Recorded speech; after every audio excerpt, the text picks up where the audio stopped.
Hello friends, एजे study के इस नए सोच में आपका स्वागत है। आज हम आपके लिए लेकर के आए हैं इस वीडियो में आधुनिक भारत का इतिहास।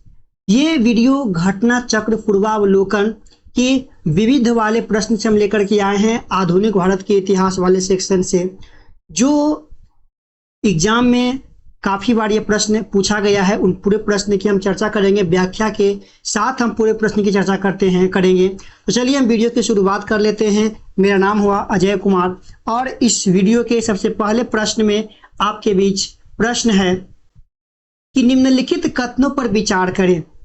निम्नलिखित कथनों पर विचार करें में पहला कथन है, वारेन हेस्टिंग प्रथम गवर्नर जनरल थे जिन्होंने भारत में ब्रिटिश ढांचे पर आधारित एक नियमित पुलिस बल स्थापित किया।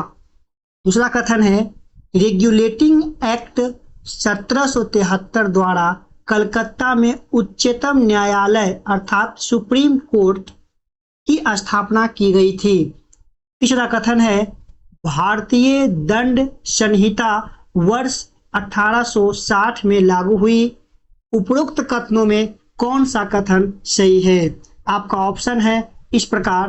पहला ऑप्शन है 1 और 2, बी ऑप्शन 2 और 3, सी ऑप्शन 1 और 3 और डी ऑप्शन है 1, 2 और 3।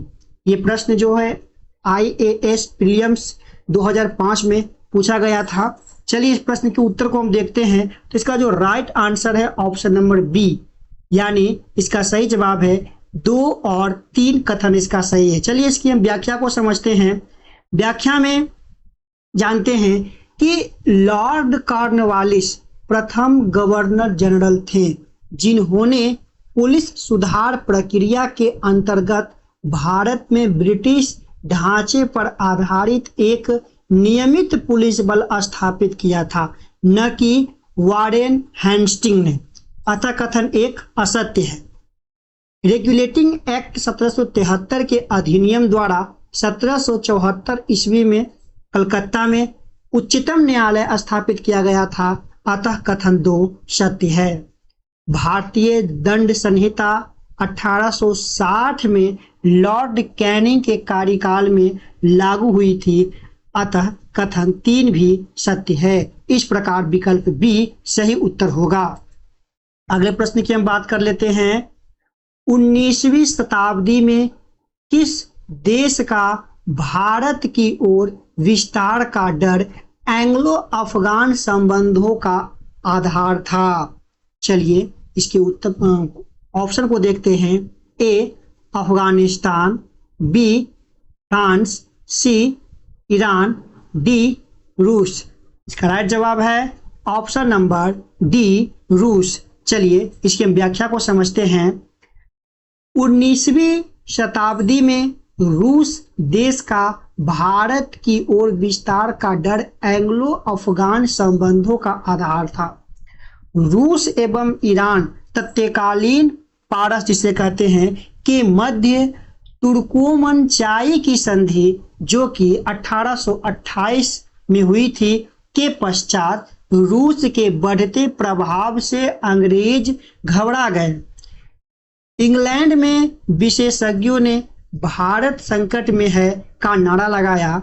अब एक वैज्ञानिक सीमा की खोज आरंभ हुई। उत्तर पश्चिम दर्रे भारत के प्रवेश द्वार की चाबी थे। यह सोचा गया कि अफगानिस्तान को एक मित्र या समर्थक शासक के अधीन होना चाहिए।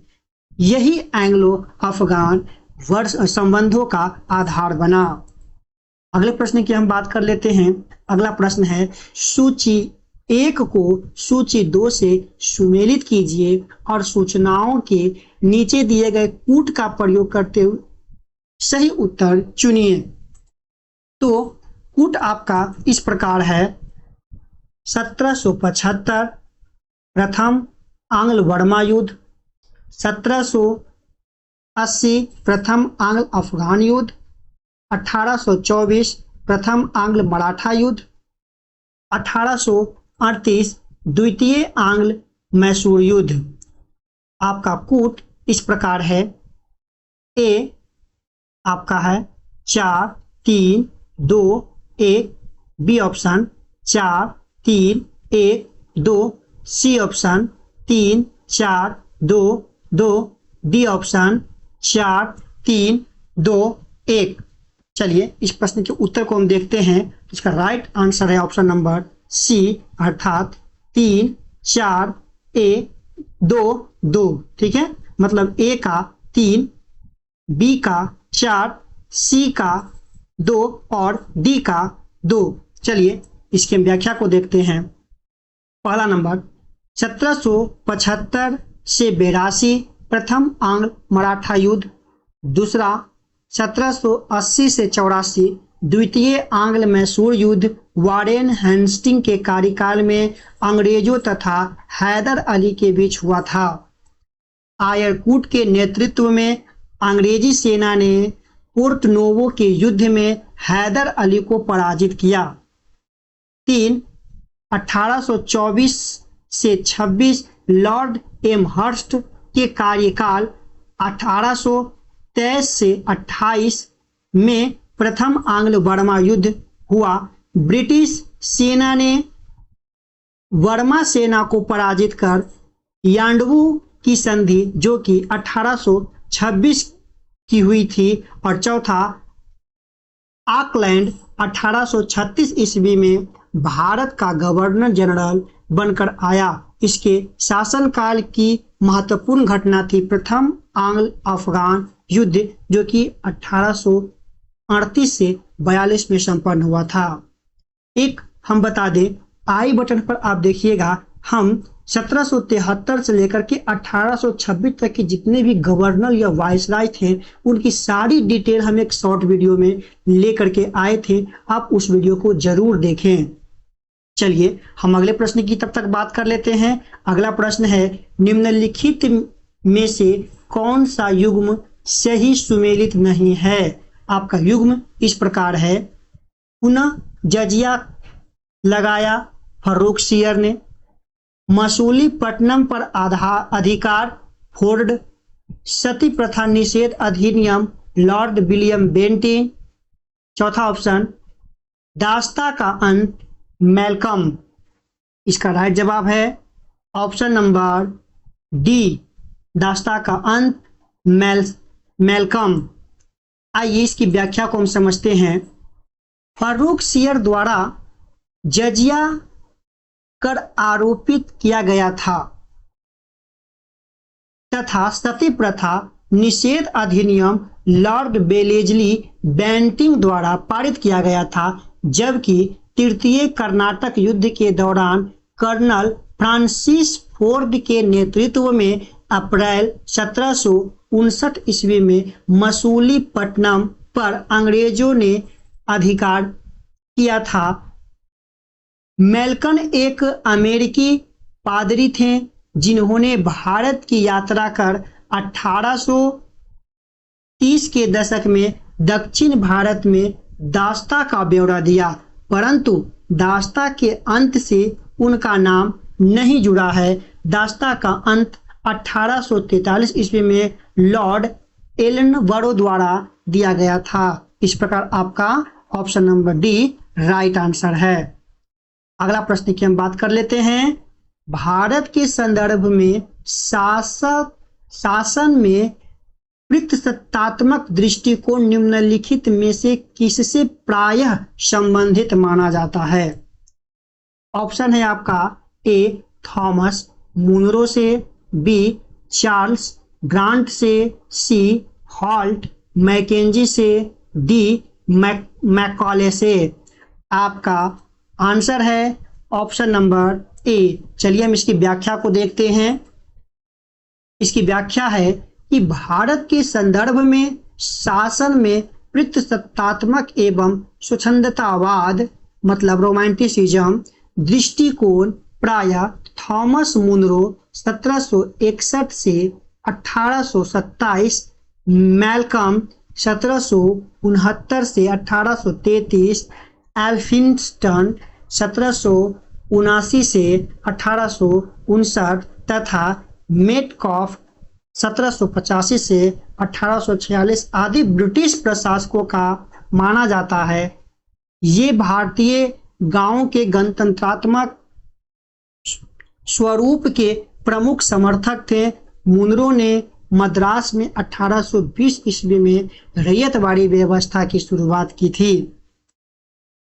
अगला प्रश्न है आपका, निम्नलिखित में से भारत की 19वीं शताब्दी में पड़े किस अकाल को प्रकोप का समुद्र मतलब सी ऑफ कैलेमिटी कहा गया है? आपका ऑप्शन इस प्रकार है, बिहार अकाल 1873, राजपुताना अकाल 1868 से 69, मद्रास प्रेसिडेंसी अकाल 1866 से 67, उड़ीसा अकाल 1866 से 67। आपका राइट आंसर है ऑप्शन नंबर डी, उड़ीसा अकाल 1866 से 67। आइए इसकी हम व्याख्या को समझते हैं। चलिए अगले प्रश्न को हम देखते हैं। भारतीय दुर्भिक्ष संहिता 1873 का निर्णय निम्नलिखित में से किस आयोग द्वारा किया गया था? ए हंटर आयोग, बी हार्टोंग आयोग, सी अस्टैक्ची आयोग, डी इंडिगो आयोग। इसका राइट जवाब है ऑप्शन नंबर सी, अस्टैची आयोग। इसकी व्याख्या को देखते हैं। 1866 में जॉर्ज मैकाली के अधीन अकाल आयोग स्थापित किया गया, जिसने राहत सेवा को सरकार की जवाबदेही माना। 1876 से 77 ईस्वी के अकाल के बाद 1878 ईस्वी में अस्ट्रेची आयोग लाया गया, जिसका अनुशंसा पर 1873 ईस्वी में अकाल संहिता बनाई गई थी। अगले प्रश्न की हम बात कर लेते हैं। निम्नलिखित में से कौन सा युग्म सही सुमेलित है? सूची 1 और सूची 2 को हम देखते हैं। 1767 से 69 प्रथम आंग्ल मराठा युद्ध, दूसरा 1790 से 92 तृतीय मैसूर युद्ध, 1824 से 26 प्रथम आंग्ल वर्मा युद्ध, 1845 से 46 द्वितीय सिख युद्ध। नीचे दिए गए कूट का प्रयोग कर सही उत्तर चुनिए। आपका कूट है ए 2 और 4, बी 3 और 4, सी 1 और 2, डी 2 और 3। इसका राइट जवाब है ऑप्शन नंबर डी 2 और 3। अगले प्रश्न की हम बात कर लेते हैं। पहले इसकी व्याख्या को हम समझ लेते हैं। प्रथम आंग्ल मराठा युद्ध 1775 से 82 प्रथम आंग्ल मराठा युद्ध का कारण मराठों के आपसी झगड़े तथा अंग्रेजों की महत्वाकांक्षा थी। जिस प्रकार क्लाइव ने बंगाल, बिहार तथा उड़ीसा में द्वैत प्रणाली स्थापित की थी, उसी प्रकार की द्वैत प्रणाली कंपनी महाराष्ट्र में भी स्थापित करना चाहती थी। 1782 ईस्वी में सालवाई की संधि, जो कि अंग्रेज तथा महादजी सिंधिया के बीच हुआ था, से प्रथम आंग्ल मराठा युद्ध समाप्त हो गया तथा एक दूसरे के विजित क्षेत्र लौटा दिए गए। अगले लगभग 2 दशक तक शांति बनी रही। तृतीय आंग्ल मैसूर युद्ध 1790 से 92, यह युद्ध अंग्रेजों तथा टीपू सुल्तान के मध्य हुआ।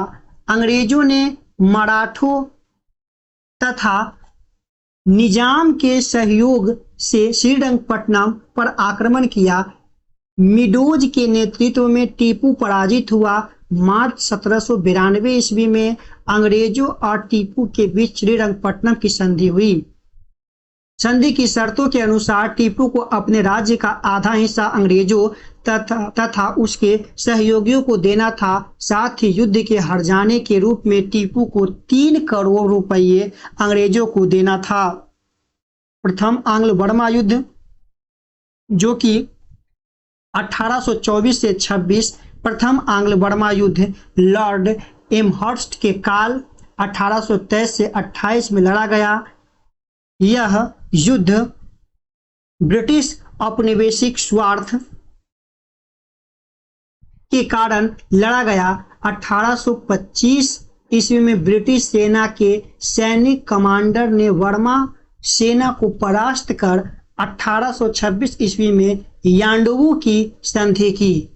इस संधि के बाद अंग्रेजी अधिकार वाले क्षेत्र का विस्तार हो गया तथा इसके प्रभाव में भी वृद्धि हुई। द्वितीय आंग्ल सिख युद्ध 1848 से 49। इस युद्ध का तात्कालिक कारण मुल्तान के दावेदार मूलराज का विद्रोह था। मूलराज शेर सिंह और छत्तर सिंह ने पंजाब को ब्रिटिश प्रभाव से मुक्त कराने के लिए विद्रोह किया। द्वितीय आंग्ल सिख युद्ध के समस्त भारत का गवर्नर जनरल लॉर्ड डलहौजी था।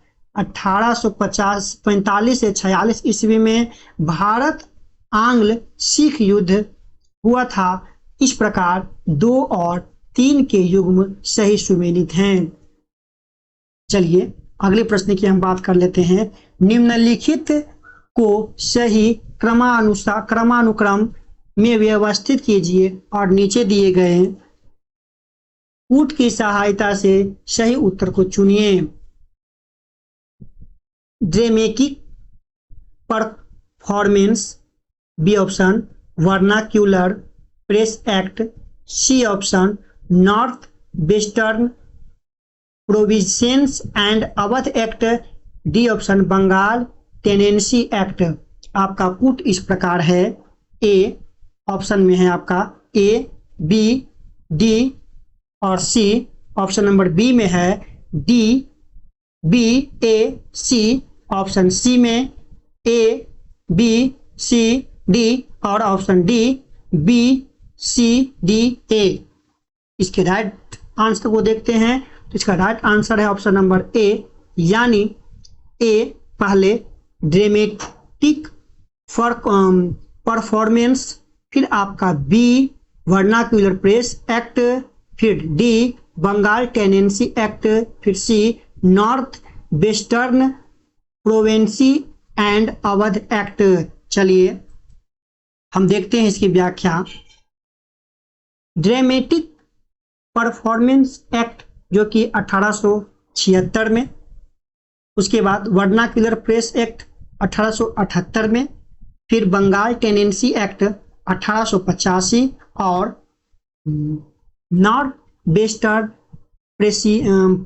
प्रोविंसेस एंड अवध एक्ट 1890 में हुआ था। तो इस प्रकार आपका जो है पूरे प्रश्न क्लियर हुआ। चलिए तो हम आप लोग के बीच मिलते हैं अगले वीडियो में। तब तक दीजिए इजाजत। Bye bye.